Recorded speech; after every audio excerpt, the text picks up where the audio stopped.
வணக்கம் நண்பர்களே, முக்கிய செய்திகளை இந்த பதிவில் பார்க்க போகிறோம். இன்னைக்கு லாரன்ஸ் அவருடைய அரசியல் நிலைப்பாட்டை அறிவிக்கிறேன் அப்படின்னு சொல்லியிருந்தாரு. டிவிகே பக்கம் போக போறாரா இல்லை வி த லீடர்ஸ் பக்கம் வர போறாரா அப்படின்னு சஸ்பென்ஸ் இருந்துச்சு. டிஎம்கே ஏடிஎம்கே அப்படின்னு ஒரு பையன் நினைக்கல. ஏன்னா திராவிட கட்சிகள் வீழ்ச்சியை நோக்கி தான் நகரப்போகுது. அதனால அதில் புதுசாக யாரும் போய் சேர மாட்டாங்க. அப்போது லாரன்ஸுக்கு இருக்கக்கூடிய ரெண்டு ஆப்ஷன், ஒன்று டிவிகே, இன்னொன்று WTL வி த லீடர்ஸ். ரஜினியுடைய மிக தீவிர ரசிகர் லாரன்ஸ். அண்ணாமலைக்கும் ரஜினிகாந்த் அவர்களுக்கும் இடையே இருக்கக்கூடிய உறவு ரொம்ப ஸ்ட்ராங்கானது. ரஜினிகாந்த் அரசியல் கட்சி ஆரம்பிக்கிற எண்ணத்தில் இருந்தப்ப அண்ணாமலையை தான் முதல்வராக நினைச்சாரு ரஜினிகாந்த். அப்படி இருக்கும்போது லாரன்ஸ் டிவிகே பக்கம் போக மாட்டாரு, அண்ணாமலை இயக்கத்தில் தான் சேருவார் அப்படின்னு எல்லாரும் எதிர்பார்த்துக்கு இருந்தாங்க. இன்னைக்கு காலையில் விகடன்லாம் அண்ணாமலை இயக்கத்தில் லாரன்ஸ் சேர போகிறது கன்ஃபார்ம் ஆயிடுச்சு அப்படின்னு சொல்லிட்டு செய்திகள் போட்டிருந்தாங்க. ஆனால் அதில் ஒரு திருப்பம். லாரன்ஸ் இன்னைக்கு அவருடைய நிலைப்பாட்டை அறிவிச்சிருக்காருல்ல, அதை கேட்கும்போது கவனிக்கும்போது டிவிகே பக்கம் லாரன்ஸ் போகிற மாதிரி தான் தெரியுது. லாரன்ஸு அந்த 18 நிமிட வீடியோவில் என்ன பேசியிருக்காருன்னா ஷார்ட்டாக சொல்லிடுறேன். ரஜினிகாந்த் அரசியலுக்கு வர நினச்சப்ப லாரன்ஸும் ரஜினியோடு சேர்ந்து பயணிக்க முடிவு எடுத்திருந்தாராம். ஆனால் லாரன்ஸுடைய அம்மா ஒத்துக்கலையாம். அரசியலே சாக்கடை அப்படின்னு அரசியலுக்கு லாரன்ஸ் போகிறத அவருடைய அம்மா விரும்பலையாம். பிறகு கோவிட் வந்துருச்சு, ரஜினிகாந்த் அவர்களுடைய அந்த முடிவும் மாறிடுச்சு. அடுத்து பார்த்தீங்கன்னா விஜய் பார்த்தீங்கன்னா அரசியல் கட்சி ஆரம்பிச்சார்ல, அதில் சேரலாம் அப்படின்னு நினைக்கும்போது அதுக்கும் அவருடைய அம்மா எதிர்ப்பு தெரிவித்தாங்களாம். அரசியலே வேண்டாம் அப்படின்னு சொன்னாங்களாம். அப்பையும் அரசியல் அப்படின்னா பணம் கொடுத்தா தான் ஜெயிக்க முடியும், ஜாதி மதம் இதெல்லாம் பார்ப்பாங்க, அதனால் நீ போக வேண்டாம் அப்படின்னு சொல்லிட்டாங்களாம். லாரன்ஸு விஜய்க்கு ஃபோன் பண்ணி பேசியிருக்காராம். இது மாதிரி எங்கள் அம்மா சொல்கிறாங்க அப்படின்னு சொல்லும்போது பொறுத்திருந்து பாருங்க அப்படின்னு விஜய் சொன்னதாக லாரன்ஸு இன்னைக்கு பேசியிருக்காரு. அடுத்து தேர்தல் முடிவு வந்துச்சு, மிகப்பெரிய ஒரு திருப்பம் தமிழக அரசியலில் ஏற்பட்டுச்சு. டிவிகே ஜெயிச்சிட்டாங்களே, அப்போ தன்னுடைய அம்மா கிட்ட பார்த்தீங்களாமா நண்பர் ஜெயிச்சிட்டாரு, பணம் கொடுக்கல, ஜாதி மதம் எதையும் பார்த்து மக்கள் ஓட்டு போடலை, இப்போ என்ன சொல்கிறீங்க அப்படின்னு லாரன்ஸ் கேட்டதாகவும் உடனே லாரன்ஸுடைய அம்மா ஆமாப்பா அப்படின்னு சொல்லிட்டு அரசியலுக்கு போக ஒத்துக்கிட்டதாகவும் பேட்டியில் சொல்லியிருக்காரு.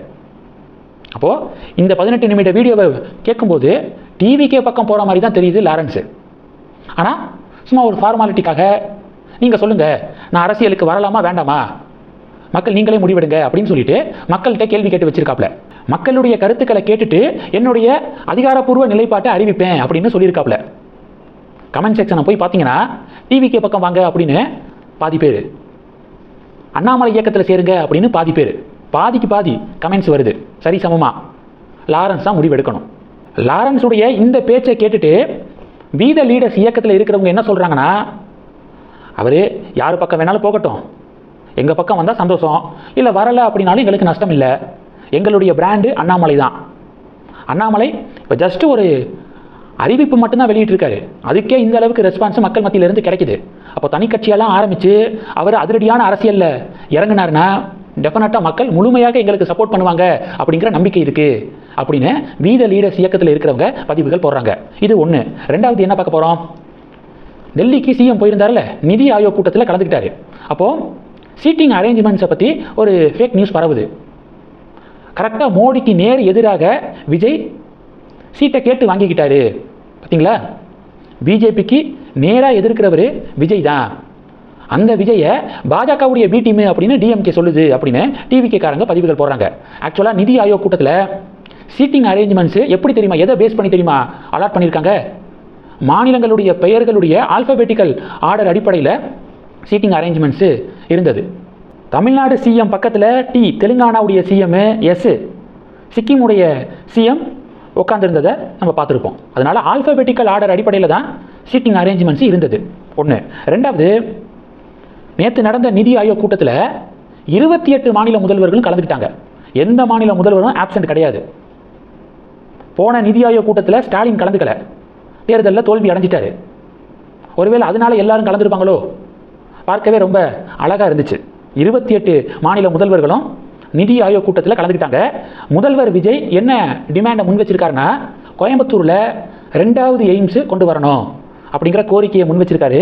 அடுத்து நீட் தேர்வில் இருந்து தமிழகத்துக்கு விலக்கு கொடுக்கணும் அப்படின்னு சொல்லியும் நிதி ஆயோக் கூட்டத்தில் பேசியிருக்காரு. நீட் எக்ஸாமினேஷன் சுப்ரீம் கோர்ட் தீர்ப்பின் அடிப்படையில் நடக்குது, அதனால் தமிழகத்துக்கு மட்டும் விலக்கெல்லாம் டெஃபினட்டாக கிடைக்க வாய்ப்பு இல்லை. தமிழகத்துக்கு விலக்கு கொடுக்கக்கூடாது அப்படின்னு வாதாடினது இன்னைக்கு டிவிகேவோட சரிசமமாக அமைச்சரவையில் உட்காந்துருக்காங்களா காங்கிரஸ், அதனுடைய மூத்த தலைவர் ப. சிதம்பரத்துடைய மனைவி நளினி சிதம்பரம் தான் சுப்ரீம் கோர்ட்டில் தமிழகத்துக்கு விலக்கு கொடுக்கக்கூடாது நீட் தேர்விலிருந்து அப்படின்னு சொல்லிட்டு வாதாடினது. இது 2. அடுத்து என்ன பார்க்க போகிறோம்?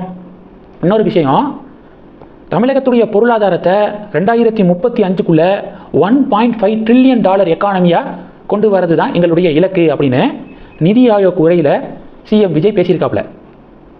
அதுவும் கவனம் பெறுது. இது 2. 3வது, தாம்பரம் மாநகராட்சி இப்போ ஒரு தீர்மானத்தை நிறைவேற்றியிருக்காங்க. ரொம்ப முக்கியமான தீர்மானம். மேஜர் முகுந்த் வரதராஜன் இருக்கார்ல, தீவிரவாதிகளோடு சண்டை போட்டு வீர மரணம் அடைஞ்சவர் மேஜர் முகுந்த் வரதராஜன், அவருடைய வீடு தாம்பரத்தில் தான் இருக்கு. இப்போ தாம்பரம் மாநகராட்சி என்ன பண்ணியிருக்காங்க, மேஜர் முகுந்த் வரதராஜனுடைய நினைவை போற்ற தாம்பரம் டு வேளச்சேரி சாலைக்கு மேஜர் முகுந்த் வரதராஜன் சாலை அப்படின்னு பெயர் சூட்ட தீர்மானம் நிறைவேற்றியிருக்காங்க தாம்பரம் மாநகராட்சி. சூப்பர். இந்த செய்திகளை பற்றி உங்களுடைய பார்வைகளை மறக்காம கமெண்ட் பண்ணுங்க. தொடர்ந்து கனெக்ட்ல இருங்க. அடுத்தடுத்து நிறைய பதிவுகளை பார்க்க போறோம். நன்றி. ஜெய் ஹிந்த்.